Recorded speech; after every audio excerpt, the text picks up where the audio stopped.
السلام عليكم ورحمة الله تعالى وبركاته. الرجاء الاشتراك في القناة مع تفعيل زر الجرس حتى يصلك كل جديدنا.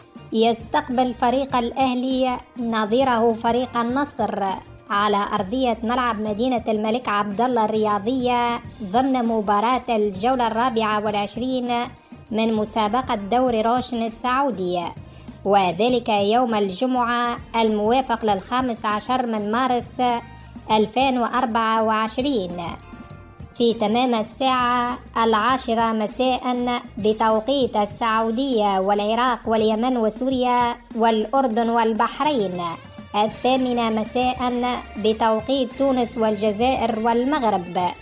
ويتواجد فريق النصر في المركز الثاني في جدول ترتيب دوري روشن برصيد 65 نقطة، بينما يتواجد فريق الأهلي في المركز الثالث برصيد 49 نقطة.